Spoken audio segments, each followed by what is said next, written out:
در این برنامه از جریان می‌خوایم بررسی بکنیم آخرین تحولات رو، به ویژه اتفاقاتی که در ونزوئلا افتاده، به مسائل داخلی، به مطالباتی که با بازاریان عزیز هم شروع شد هم میپردازیم. مهمان امشب جریان شخصیت شناخته شده است، تحلیلگر شناخته شده آقای دکتر سید مصطفی خوشچشم. آقای دکتر سلام، خوش آمدید، تبریک ایام.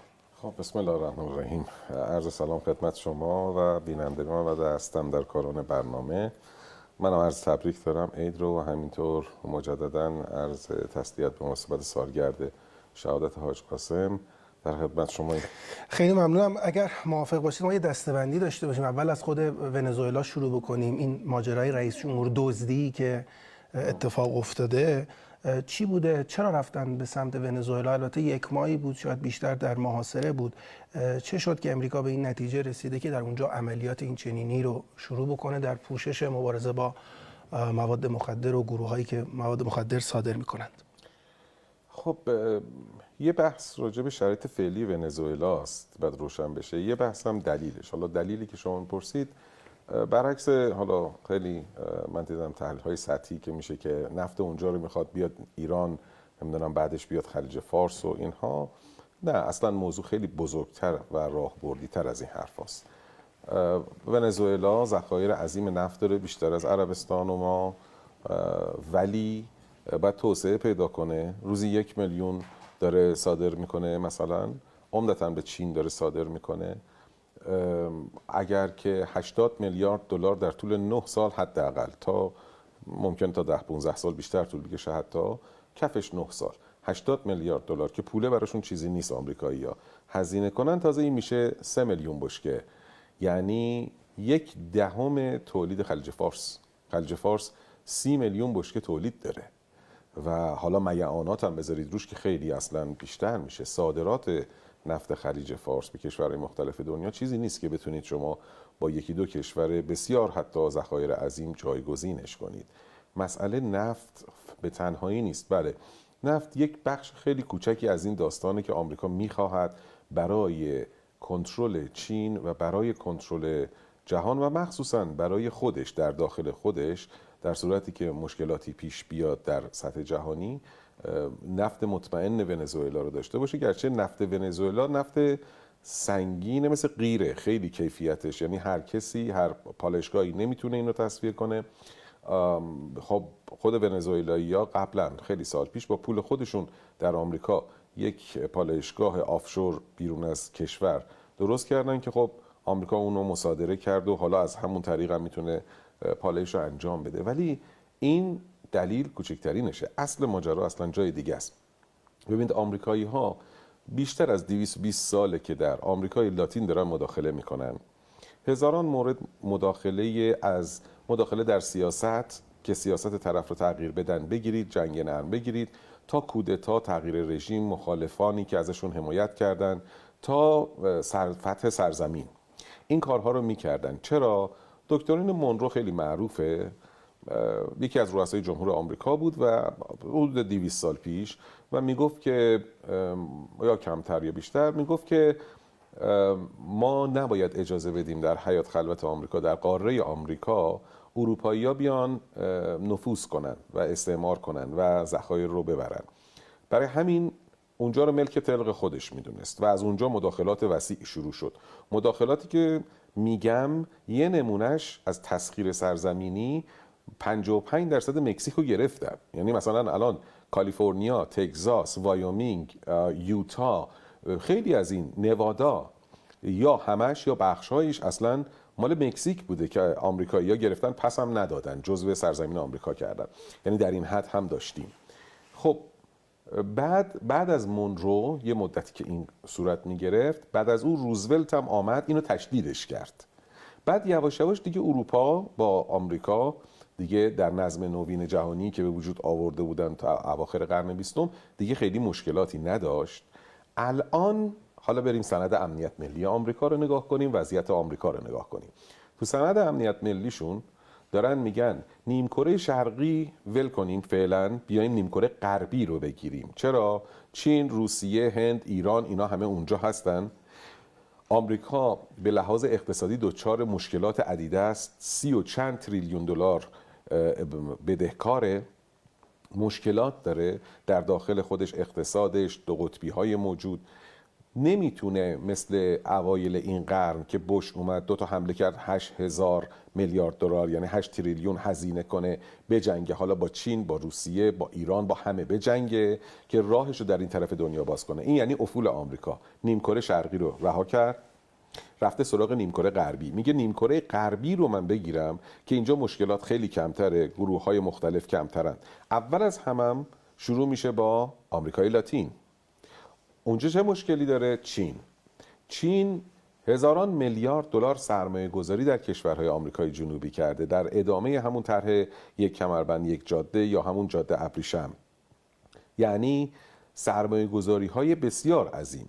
یه فقره کوچکش از تجارتش با آمریکای لاتین همین ونزوئلا، اون 1 میلیون بشکه نفتی که داره میفروشه مثلا به چین، نه تنها آمریکایی بیاد قطعش میکنه برمیگردونه به سمت خودش، برای خودش خیلی بهتره با ثمن بخس یعنی مفت، حتی دیگه تابع قیمت‌های جهانی هم نخواهد بود در صورت نیاز و اضطرار، بلکه نفتی که ونزوئلا میفروخت به یوان میفروخت نه به دلار. این ضربه اساسی میزنه، نه فقط چون فقط ونزوئلا نیست که این کارو میکنه، عربستان هم نفتی که به چین میفروشه به یوانه. بسیاری کشورها دلار رو گذاشتن کنار، دیدالریزیشن یا دلار زدایی دارن میکنن و این باعث میشه هرچی دلار کمتر استفاده بشه، ضربه به دلار بیشتر بشه، ارزش دلار بیاد پایین. آمریکا از 2 طریق تونست دنیا رو اینجوری بیاره سر خط بکنه در قرن پیش، یکی اقتصادش، یکی دلار. حالا که وضع اقتصادیش جالب نیست، وضع دلار هم به تابع اون همینطور. برآوردهای خود آمریکایی ها، مراکز آمریکایی، مشاور ارشد CIA 2 سال پیش جلو دوربین اصلا همین حرف رو هم زد که وضعیت استفاده از دلار عنقریب با وجود بریکس، شانگهای و غیره و این ائتلاف هایی که ائتلاف های نظم جدید در حال بروز جهان خواهند بود در دهه آینده، جایگزین این نظم غربی خواهند شد و قدرت رو به دست میگیرن. خب وضعیت دلار محدود میشه به 20 چند کشور و اون وقت این استقراض بزرگ یک دفعه باعث یک تورم بزرگ در آمریکا میشه و ارزش دلار فروپاشی میکنه و این متعاقبات امنیتی برای خود آمریکا داره. بنابراین مسئله فلسفه وجودی آمریکاست، مسئله ماهیتی و موجودیتی برای آمریکا. اونی که زیر گوششه اول از همه ونزوئلاست. بنابراین یکی از مسائل، تازه این یه بخش کوچکیشه، مسئله نفت، مسئله دلار، از اون مهمتر ونزوئلا کلی ذخایر طلا داره. اینها نیست فقط، یعنی اگر شما موضوع رو منحصر به ونزوئلا ببینید، بله موضوع همون مونروه. ترامپ اومده یه اسم جدیدم از این کارا زیاد میکنه، برای خودش لغت اختراع میکنه که میشه مثلا دکترین مونرو ترامپ، مثلا ورژن ترامپش که سختگیرانه تره. اومده شروع کرده آمریکای لاتین رو میخواد بره، چین رو عقب بزنه. اولیش ونزوئلا نبود، برعکس اینکه همه فکر میکنن، اولیش پاناما بود. پاناما هیچی نداره، اصل ماجراش یکی از 7 آبراه فوق استراتژیک جهانه به نام کانال پاناما. این رو داده بود به چینی ها، هم عملیات و آپریشن و بهره برداری ایناشو داده بود به دراز مدت. چینی ها امتیازات خوب داده بودن، قیمت بالا داده بودن اونجا رو، چون چینی ها از اونجا میتونن استفاده بکنن، از اقیانوس آرام برن به اقیانوس اطلس میونبره، و الا اگر از اونجا نرن بعد کل آمریکای جنوبی تا شیلی رو دور بزنن بیان بالا. این هزینه رو زیادتر میکنه، احتمال غرق شدن رو زیادتر میکنه، حق بیمه رو بالا میبره، دلیوری تایم یا مدت زمان ترانزیت کالا بالا میره، هزینه سرجم کالا خیلی بالا میره. از میونبر از وسط آمریکا شما میتونی از این پاناما بزنی. خب ترامپ اولی که آمد 2 جا رو تهدید میکرد که گرینلند یکیش بود، حالا بعدها کانادا هم بود، ولی پاناما یکی از اولینا بود. کانال پاناما رو میخواست. بله، گفت من اصلا کار به جایی رسون، گفت من میام اصلا ارتش لشکرکشی میکنم اونجا رو میگیرم، اصلا خاک پاناما رو میگیرم رسما. یعنی دنیا اینقدر بیقانونه. این به دنبال این اتفاقه که بعد از یه مدتی پاناما رضایت داد، گفت من تا آخر سال با چینی ها قرار دادم و جلو میرم، بعدش دیگه ملغا میکنم. دومیش ونزوئلاست. این روند ادامه خواهد داشت. کوبا، شیلی، نیکاراگوئه و حتی کلمبیایی که رئیس جمهور دست راستی قاعدتا نزدیک به ترامپ داره همه فرق نمیکنه. این تفسیر این مسئله نسبت به ایران غلط از نظر شما؟ اصلا ببینید این درسته که ما بعد از سرمایه‌داری و کاپیتالیسم و نمیدونم بعد از کمونیسم و اینها یک مکتبی آوردیم که مکتب جدید و مرکز تحولاتی در جهان شدیم، ولی نباید معنیش این نیست که همه تحولات جهان رو بر اساس خودمون تفسیر کنیم. ما هم جایی داریم، اینجور نیست که هر کاری او میکنه اتفاقا نه. برای چینه، ببینید چین سطح 1 تنش آمریکاست، ایران سطح 2. اینو ما خوب باید متوجهش 2 یا باشیم. 3؟ 2. ایران سطح 2 تنشه. نه ما 2. در دوره بایدن فرق داشت. اصلا در دوران ترامپ اصلا اینطوریه. سطح 1 چینه. اون کسی که اینها رو داره تهدید بالقوه میکنه به لحاظ اقتصادی و بعد میشه نظامی امنیتی سیاسی چینه. خب اول اومدن از حیات خلوت خودشون پاکش کنن، بعد حتما به سمت اروپا و بقیه هم میرن فشار به اونا میارن که با چین قبلا هم این کارو کردن. ترامپ این کارو کرده که چین نبایستی شریک عمده در بسیاری مسائل با اروپا باشه. خب بنابراین اومده. حالا قبل از اینکه این کارم بکنه رفتن سراغ چینیا، با جنگ تعرفه رفتن، شکست خورد. یعنی جنگ تعرفه راه انداخت، گفت من چیپستای هوش مصنوعی رو به چین نمیدم. آخر به خاطر اینکه چین برگ برنده داشت، مواد نادر و کمیاب معدنی داشت که از اونها چیپستا و خیلی چیزای دیگه قطعات پیشرفته رو میسازن در غرب و در شرق، در همه جا، چین هم گفت من اینا رو به شما نمیدم. مجبور شد 70%ش در دنیا زیر دست چینه. مجبور شد ترامپ عقب بکشه، بگه چیپستا رو بهت میدم و اینجا کوتاه آمد سر این جنگ تعرفه. حالا بعد از شکستایی که تو اونجا داشته آمده کار عقلانی کنه، میگه کجا کم هزینه تره برای من؟ آمریکای لاتین. ونزوئلا رو بگیرم، بقیه رو یه نهیب بزنم، کوچولوهاشون، اونا مثل پاناما خودشون میان سرخط میشن. چه جنگل جهانی است رئیس جمهوری کشور رو برید بدزدید. اولین بارم نبود، فکر کنم 1989 رئیس جمهور پاناما، 2004 هایتی. یعنی چی؟ قواعد بین المللی، حقوق بشر، نهادهای بین المللی. نه اینا که کشکه. حالا اون که کشکش آره، ولی این که شما بری مثلا هلیبورن کنی رئیس جمهور مملکت رو بدزدی. ببین حالا نکته خوبیه. اولین بار نبود آمریکا این کارو کرده، بگیم چیز عجیبی من نیست. که گفتم مداخلات بسیار داشتن. 40-50 تا مداخله موفق عمده در حد کودتا و اینا تو آمریکا لاتین 28 مرداد 32 خودمون مصدق رو زدن اونجا هم داشتن. نه تو هم آمریکای لاتین رو من عرض می‌کنم 40-50 تا. ببین چون نظم دنیا، نظمی که به رهبری آمریکا بود، این فرو پاشیده، شما داری ظواهرش رو راحت می‌بینید. این رابطش گلاویز شدنش با اروپا، سیاست متفاوتش در مورد اوکراین نسبت به اروپا و بسیاری از همتایان و کشورهای دیگه‌ای که داره این کارا رو میکنه، داره نشون میده آمریکا به دنبال منافع خودش علنی دیگه رها کرد. اصلا قبلا در دوره اوباما و قبل بالاخره سعی میکردن یه بهانه‌ای، برج دوقلویی، نمیدونم یه مصوبه شورای امنیتی، یه چیزی بگیرن، همون نهادهایی که برای کنترل دنیا درست کرده بودن مثل G7، گروه 7 و نظایر اون، یه شوری، مشورتی، یه مصوبه‌ای، حمایتی بگیرن، بعد دست به اقدام. الان دیگه چون این نظم در حال فروپاشی است و فروپاشیدم شده دیگه، الان چینیه، روسه، ایرانیه، حتی هندیه در میبینید نفت میخره از روسیه، گوش نمیکنه، به چین نزدیک میشه برخلاف خواست آمریکا. اتفاقا این نشون میده که آمریکا دیگه کاری به این نهادها هم خودش هم دل نبسته، رأساً اقدام میکنه. یعنی قانون جنگل، هر کسی که زور داره میتونه بره جلو، به هیچ کس هم پاسخگو نیست. در غزه دیدیم، نتانیاهو رو دیدیم، با بقیه هم چه کار کرده. آمریکایی هم خودش همین کار رو الان در آمریکای لاتین میکنه. وضعیت فعلیش هم که پرسیدید، ببینید یه تصور اشتباهی به وجود نیاد. الان اینها مادورو رو دزدیدن، با همسرش این ادعا رو دارن که حالا ترامپ هم قراره بیاد صحبت بکنه راجبش. هنوز شاکله نظام باقیه. این معامله نشده مادورو بخواد بیاد بیرون؟ نه، وزیر دفاعش اومده داره میگه، گفتن کشته شده تو بمباران، بعد گفت نه، کنفرانس خبری گذاشت گفت من زنده‌ام، یه امتیازم به آمریکا نمیدیم.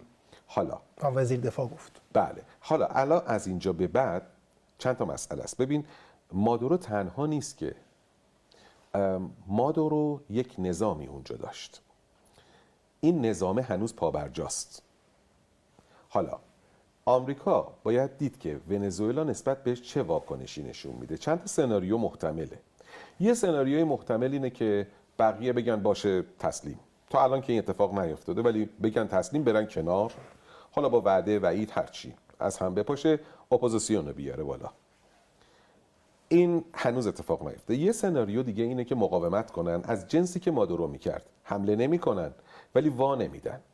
نتیجهش اونی میشه که الان دیدیم. آمریکا میاد ظرف یه روز 2 روز بمباران میکنه تمام جاهایی که سران اینا هستن. 7 تا اصلیان ولی 100 نفر کلا هستن که اینا رو بزنه. ما الان جای مادورو آدمی داریم که اصلا بهش میگفتن آدم پشت پرده آمریکا.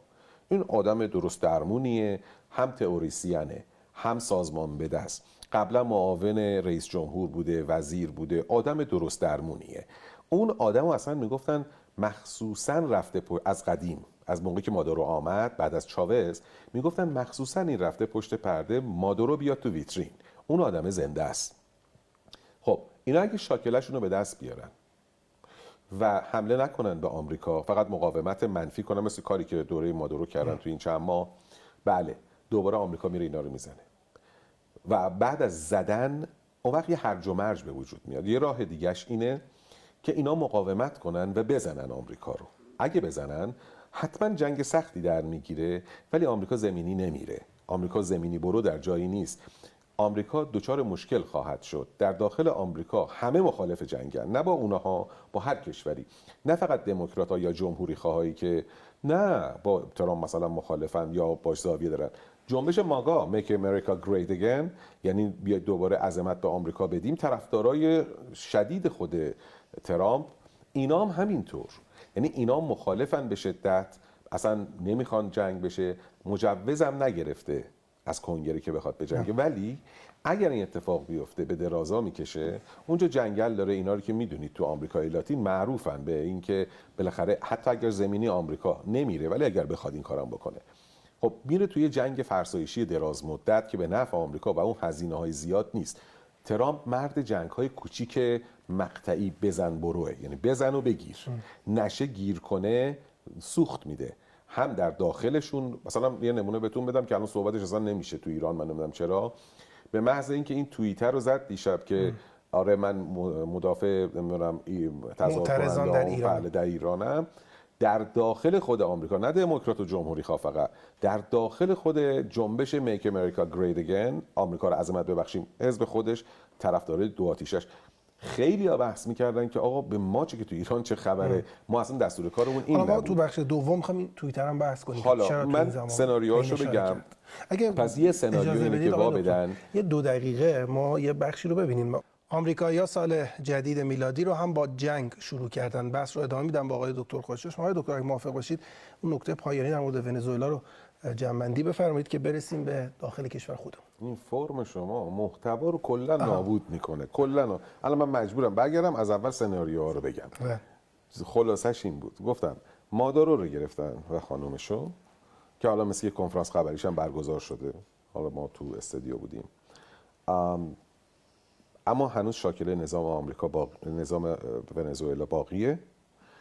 حالا باید دید از اینجا به بعد چه میکنه این شاکله. خودشون میگن میایستیم.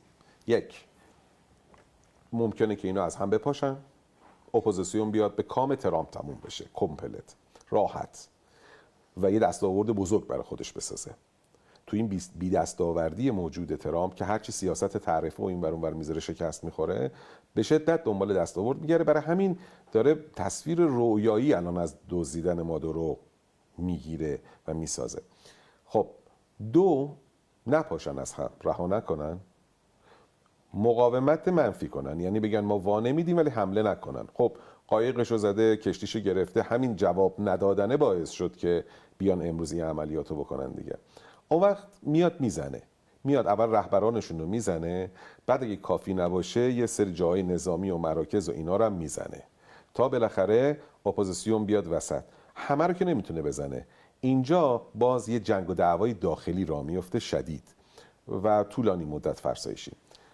اگر خودش بخواد ورود کنه مستقیم، قطعاً دچار یک جنگ فرسایشی زمینی اگه بخواد وارد شه، یه جنگ فرسایشی که اصلاً ازش سالم بیرون نمیاد به خاطر اون جنگلایی که اونجا هست و اونم میدونه ترامپ دنبال کار طولانی مدت و فرسایشی و هزینه بالا نیست. راه دیگهش اینه بیاد بزنه از بالا، اپوزیسیون و گروه‌های چریکی اونجا مسلح کنه، راه بندازه، باز میشه همون جنگ داخلیه. این جنگ داخلیه مدت‌ها ادامه خواهد داشت. کشور لیبی سازی میشه، افتضاح میشه. در صورتی که آمریکا میخواد زودتر تکلیف ونزوئلا معلوم شه بره سراغ بقیه.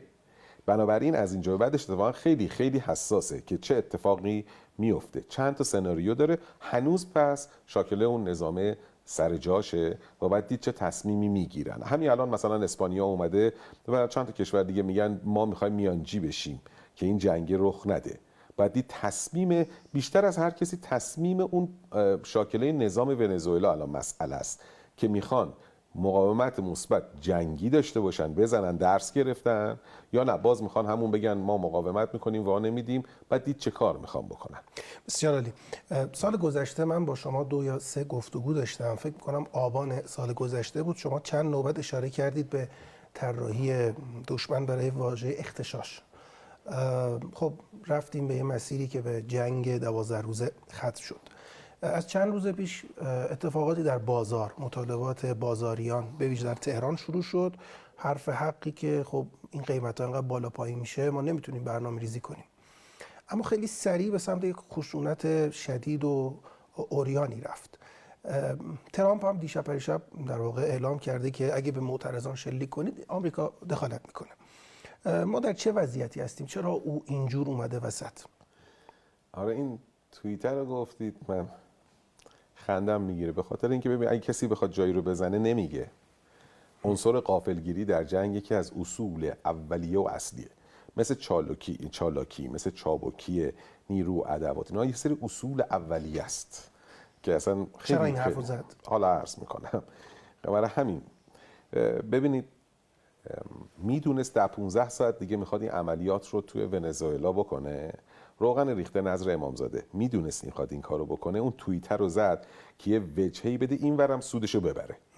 خب برنامه ترامپ اصلا یه برنامه دیگری است. این توییت معناش چیز دیگری است که حالا خیلی مشخصه. بذارید چون اشاره کردید از پارسال آبان من اومدم عرض کردم که تو اردیبهشت خرداد جنگ ترکیبی داریم، مراحلشو گفتم و اینها. تو دی که اشاره میکنید اومدم کاملش کردم، گفتم که بله شامل نظامی میتواند بشد به شرط 2 سوال. 2 تا سوال دارن که راجع به ما جوابشو نمیدونن. یکیش اینه که اگه بزنیم ایران بمب اتم میسازه یا نه. 2 اگه بزنیم ایران راکتور اتمی دیمونا رو میزنه یا نه. البته این سوالات میتونه اینم باشه، ادامش چند تا دیگه هم هست، تنگه هرمز رو میبندد یا نه. اگر جواب اینها منفی باشه میاد نظامی انجام میده که داد و ما هیچ کدوم این کارا رو نکردیم. اگر مثبت باشه احساس کنه ما میریم به این سمت نمیاد نظامی و وقتی آمد ما این کارا رو نکردیم. این مفهوم این سوالا چیه؟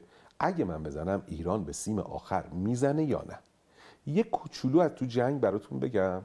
اومد اینجا مخزن سوخت انبارری رو زد. یعنی چی؟ پالایشگاه رو نزد، فقط مخزن سوخت. بعد مخزن شهران هم زد. درسته؟ ما رفتیم به تلافیش. ما 10 پالایشگاه داریم، اونا 2-3 تا دارن. بازان حیفا اصلیشه، بیشتر از نصف فرآورده از اونجا میاد، 2-3 تا هم داره. ما رفتیم خود پالایشگاه رو چنان زدیم 70% تخریب که حالا گزارش‌های 10-15 روز پیشش داره میگه هنوز بعد از 6 ماه 1/3 تولید را افتاده. بعد ما نیروگاهش هم زدیم، نیروگاهی که هم به پالایشگاه میداد هم برق به شهر میداد. چنان خورد اتاق مرکزی کنترلش کن فیکون شد. سوال اینجاست چرا نیامد بعدش ستاره خلیج فارس یا پالایشگاه تهران یا هر پالایشگاه دیگه ما رو بزنه؟ چون دید 10 رو زدیم تو این بخش. تو پارس جنوبی عملیات نکرد؟ نه، تو پارس جنوبی روز اول 2 تا پهپاد پرسه زن، یه شیرینساز، یه قور مثلا کرد که اون که اصلا روز اول. اصلا بعد از عملیات ما نیامد سراغ پالایشگاه هامون. میتونست بیاد، چرا نیامد؟ خودش آسیب پذیره. به خاطر اینکه دید زدیم تو سیم آخر، تو اون سکانس ها، نه کل ماجرا. سوالشون این بود. به دی من گفتم که این اتفاق 2 تا سوال مطرحه و جوابش خیلی مسئله است. بعد اومدم گفتم روز قبل جنگ فکر می‌کنم که اینها برنامه اغتشاش از قبلم گفتم برنامه اغتشاشو دارن. بعد جنگ هم اینجا نمیدونم گفتم یا نه، اما تو سخنرانی‌های بسیاری گفتم، 100 و خورده سخنرانی پس از جنگ من داشتم. بعضی‌هاش حالا بدونی که از منم اجازه بگیرن روی یوتیوب، اینستا اینا برداشتن گذاشتن، تو اونام هست. تو برنامه افق فلسطینم من چون برنامه بالاخره مثل شما 40 دقیقه 50 دقیقه است، نمیتونم مثل سخنرانی 2 ساعت کامل بگم، محوراشو میگم. تو سخنرانی کامل توضیح دادم، گفته بودم که دیگر نخواهد زد از مرداد، گفتم نخواهد زد تا 3-4 سال دیگه به غیر از یه استثناء، اغتشاش. اما دلایلی هم داره. اما چه اغتشاشی؟ اغتشاشی که چندین برابر 1401 باشد، چون اون موقع میخواستن بزنن، منتظر بودن 5-6 برابر بشه، نه اینکه کلو بزنن، میخواستن بیان فردو و نتنز. همون موقع چون کنترل شد در روز پنجم تعداد ریخت دیگه، باطل و سحر شد.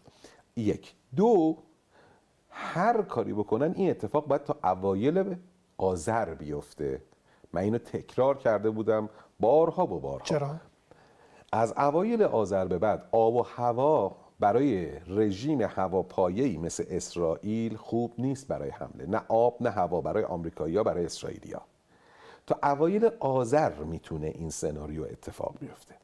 و اتفاقاً بچه‌های افق فلسطین آخر آذر، همین 2 هفته پیش، زنگ زدن به من که آقا الان آخر آذر شد، میای دوباره؟ من رفتم تکرار کردم. جمله اولم گفت میزنه به نظر شما یا نه؟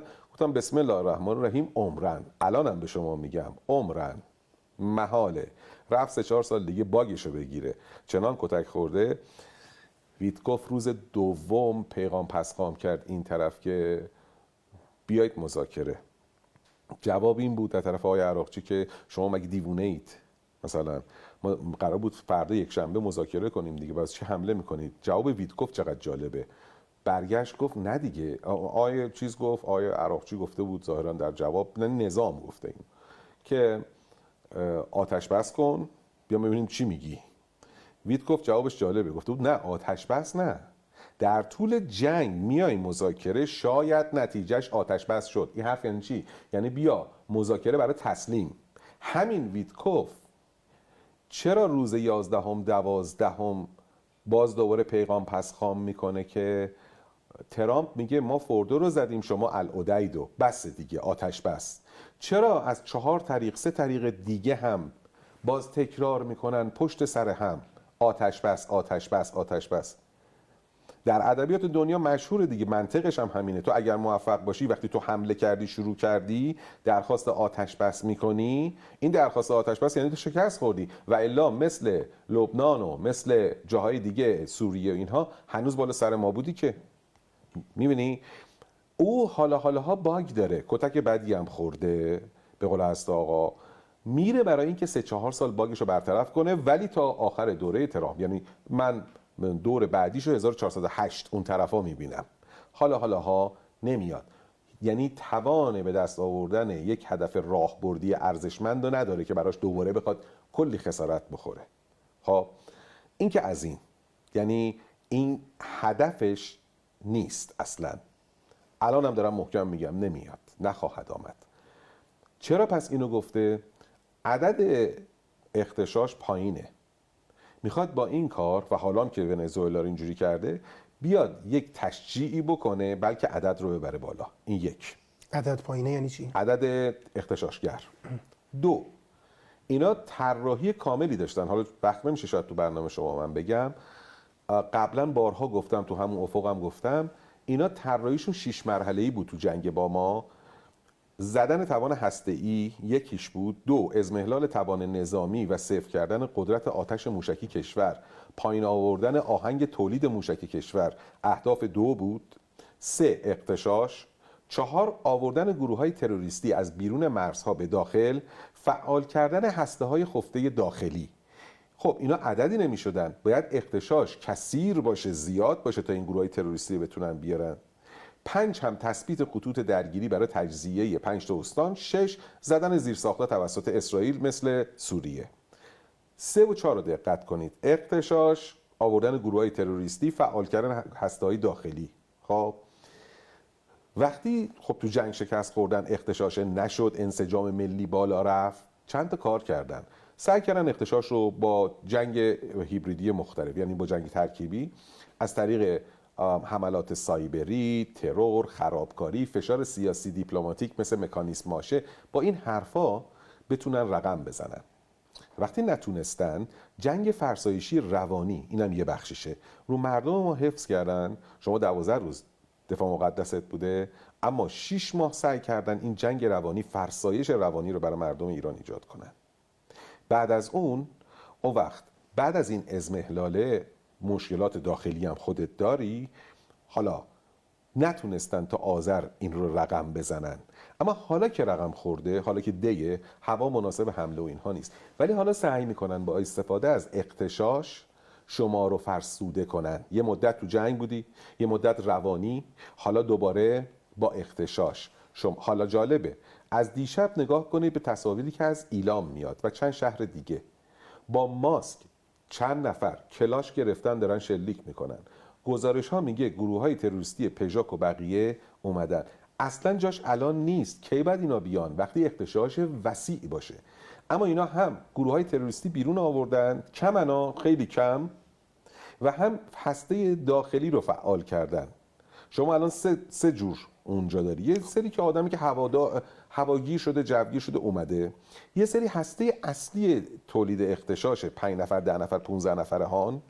یه سری هم همین گروه هایی که از داخل قرار بود اون موقع بیان وسط، از بیرون هم بیان، ولی به شرط اینکه تعداد اغتشاش بالا باشه که اینا بتونن کارشون بکنن. سر تا پا مسلحن ها، یعنی ماسکشون، لباسشون، اسلحه‌شون، همه چیشون. اونایی که بیرونن و بیان، مثلا مثل همین جیش و ظلم که از بیرون میاد، و به خاطر همین الان بیشتر غرب کشوره. غرب، و البته اینو ضربه خوردن. اینا در تابستان، در مرداد، شهریور، بیرونیا ضربه خوردن، ضربه اساسی. میخوام بگم داره حیف و میل میکنه نیروهای داخلی بیرونیشوها. اگر امید داشت، ببین برای من کارشناس کاملا مشخصه، عین روز روشنه، اگر امید داشت که اغتشاش تعدادش بالا میره، صبر میکرد، این گروه ها رو نمی آورد کار، چون اینا باید خودشونو گم کنن. با 1500 تا و 1000 تا تروریستی که از بیرون و داخل بیاری که تو نمیتونی تجزیه و این کارها رو انجام بدی. تو شلوغ پلوغیاست که باید کارتو انجام بدی. الان با این عدد پایین وقتی ورداشته اینها رو راه انداخته، یعنی داره دیگه زور آخر. چرا داره این کارو میکنه؟ ببین من اصلا کار به معترضین ندارم. معترضه آقام گفت با این وضع دلار رو نمیدونم 3 دهک شما کم کن و خودش یه بنزین و تفکیک فلان سختی کن. آقای دکتر بین مطالبه به حق مردم و اغتشاش. نه، من عرض میکنم، حالا اونم ببین ما مثلا انقلاب کردیم، حالا واسه حرف میترسم یادم بره، ما انقلاب کردیم اعتراض کنیم، شاه نمیذاش، دیکتاتور بود نمیذاش اعتراض کنیم. کل این 47 سال مگه جلوی آموزش پرورشا، استانداریا، نمیدونم مجلس، پرستارا، بازنشسته ها، معلما، صنفی کار میکنن؟ همینو میخوام بگم. اون اعتراض میتونه مسالمت آمیز باشه. بارها گفته شد که آقا یه چند جا در شهرها ببینید مردم میان اعتراض مسالمت آمیز، و اتفاقا این طرح دنبال میشد، اما مخالفت شد. گفتن آقا قانون اساسی، تا اونجا که یادمه چندین سال پیش فکر کنم شورای نگهبان گفت این رو، که آقا قانون اساسی میگه حق اعتراض محدودش نمیتونیم بکنیم، نگفته کجا، ولی اعتراض با اغتشاش فرق داره. همه جای دنیا پروتکل اینه، سنگ بزنی به پلیس نه ها، اهانت به پلیس کنی، دست به پلیس بزنی میگیرده، چه برسه سنگ بزنی، شلیک کنی، بریزی، حمله کنی. همین آمریکا اینا تفاوت داره با هم، اینا همه با هم تفاوت داره. حالا من الان تو این بحث، این یه بخشش، بذارید من نتیجهشو بگم. بله. که آمریکایی پس چرا داره این حیف و میل انجام میده؟ چرا داره آمریکایی الان رو این عدد؟ برای من داره نشون میده آمریکا پیش بینیش اینه که عدد خیلی بالا پایین نخواهد رفت، تمام فشارشون خواهند آورد. بر اساس چیزی که من میبینم، برآورد خود اونام اینه که آقا به زودی ظرف چند هفته آینده جمع میشه قصه.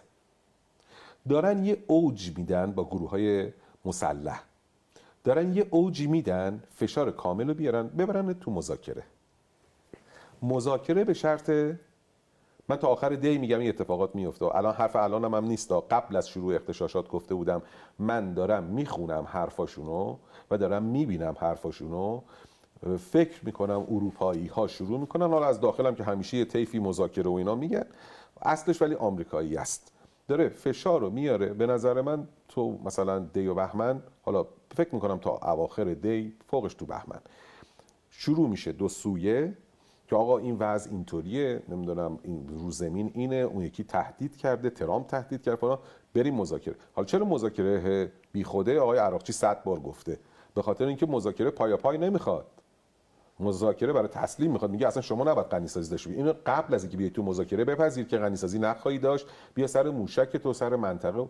ما که اینجوری مذاکره بکن نیستیم. مثلا بیخود این هم مذاکره کردیم. من پارسال تو همون آبان نشستم اینجا، یادمه گفتم با اروپا بیخوده، با آمریکا بیخوده، نتیجه بخش نخواهد بود. تمام اینا رو گفتم. یادمه که بعضی‌ها گفتن که پرونده مذاکراتو بستی، یه دفعه رفتی. گفتم خب حالا حقیقت تجربه کردیم دیگه. ولی بحثم سر چیز دیگه است. فشار داره میاره، یه فشار ترکیبیه شما رو مزمحل کنه و این وسط از زخمای شما داره استفاده میکنه. تا 2 هفته آینده بیشتر میشه چی؟ شدت اغتشاشه؟ حوزه اغتشاشات یه ریز بالا پایینه، یه سینوسی، خیلی نیست. مردم چیکار کنن؟ بذار من راحتتون کنم. من همین الانش عددش نسبت به اون 401 برآورد و تخمینای ما نشون میده که 1/10 از نظر من هیچگاه به نصف 401 هم نمیرسه. تازه خود اون 401 برای اینکه اقدام کنه کم بود. بعد حالا بذار یه چیز دیگر هم بگم بهتون. نمیدونم 2 دقیقه کاش بیشتر وقت داشتیم. اینم واجبه گفتنش که خیلی‌ها میگن دیدی تو ونزوئلا اومد ربایش کرد برد. آقا همین طرحو تو ایران هم داشتن، تو همین جنگ. بچهای وزارت اطلاعات و دستگاه‌های اطلاعاتی، من دیدم وسایل و زندگی و تشکیلاتش که دارم میگم همین طرحو داشتن. 2 تابعیتیا از خیلی قبلش اومده بودن، نشسته بودن توی یه جایی 100 کیلومتر 200 کیلومتری تهران. یارو نجار بود، حرفه‌ای از آلمان بلند شده اومده اینجا. دم و دستگاهاش هم درجه 1 به اسم مبسازی و نجاری و اینا. چند تا محفظه چوبی درست کرده بودن برای ربایش. خب 3 تا محفظه بود. قرار بود اینا تیم پشتیبانی بودن. بیا نگاه کن چه تسلیحاتی و دوربینای دید در شب درجه 1 و همه چی رو به عنوان تیم پشتیبانی مهیا کرده بودن. قرار بود از بیرون با هوابرد چند تا تیم از این بلک آپس بیاد، اسرائیلی، آمریکایی، تیم‌های عملیات ویژه بیاد تو برای ربایش. چنان رو دستی خوردن، یعنی چنان وضعیتی براشون پیش آمد، کل گروه پشتیبانیشون دستگیر شد با تجهیزات، با همه چیز، که اصلا هوابرد جرأت نکردن بیان. قدیمترش که تبس رو داشتیم، ولی این یکی اصلا جرأت نکردن. این وسط جنگ بود. اینجا که هم روزای اول. ببین اینا اصلا کاری که با ما کردن و شکست خوردن با ونزوئلا یه بخشش کردن. عملیات شاکن یعنی عملیات شوکه کن و منفعل کن. بیا یه سریو بزن منفعل کن، بعد جارو کن ببر، بعد بدوز. الان امروزم چند جا رو زد، شوکهشون کرد، رفت مادورو رو برداشت آورد. فکر کردید این کارا رو با ما نمیخواسته بکنه؟ خواسته و نتونسته، نمیتونه. بعد هم در چارچوب راهبردش نیست. توضیح دادم بهتون در مقدورات وقت که اصلا خواسته آمریکایی یه چیز دیگه است. اگه قرار بود از این کارو بکنه که خب 6 ماه پیش جنگ داشتیم میکرد. فقط ما بعد یادمون باشه دنیاییه که من بارها گفتم تو برنامه شما هم 1-2 سال پیش گفتم، جابجایی قدرته. هر کسی باید کلاه خودشو بچسبه. اگر باید تو توانمند و قدرتمند باشی، این الزامات داره. الزامات اقتصادی برای جامعه داره، الزامات توان بخشی به نیروهای نظامی به لحاظ معیشتی، به لحاظ همه چیز داره، الزامات علمی داره. شما جنگ بعدی که میگم جنگ تکنولوژیه، جنگ هوش مصنوعیه، جنگ ماهواره‌های نظامیته، جنگ سایبریه، جنگ لیزره. تو این حوزه ها باید وسیع سرمایه گذاری کنی. از نون شب واجبتره. پیشرفت علمی سریع باید بدی به کشور و در عین حال مراقبت کنید که وقتی میخوای جراحی کنی، اگه جراحی واجبه، اول نگاه کن مریض توان اون جراحی رو داره، بعدن جراحی کن. یه دفعه شما تو آذر میای هم بنزین، ارز ترجیحی، هم کالابرگ 3 دهک کم میکنی، بعد یه دفعه ارز هم اینجوری میره از دست در میره. این راهش نیست. بعد هم اگه جراحی میکنی خواهشاً باید به این فکر باشید اگر مسیرت اشتباه بود پاسخگو باش. تو اردیبهشت معلوم شد اشتباه کردی، راه گزینه از الان ببینید براش که برگردید. این یه نکته دیگه هم هست، چون آقای رئیس جمهور خودش جراحه، مثالای جراحی بدم. آقا جراح دست نمیکنه برای جراحی، منظورم جراحی اقتصادی نیست. وقتی رئیس بانک مرکزیت مشکل داره با وزیر اقتصادت، 3 بارم به قول خودشون میاد استعفا میده، لفلف نکنید در برداشتن وزرا و عوض کردنشون، بگید ما یا علی گفتیم تا تهش بد باشیم. همون اول بسم الله جراحیتون رو بکنید، آدماتون رو جابجا کنید که وضعیت بهتر شه. عذرخواهی می‌کنم وقت ما تموم شد. سپاسگزارم از همراهی شما. خداحافظ.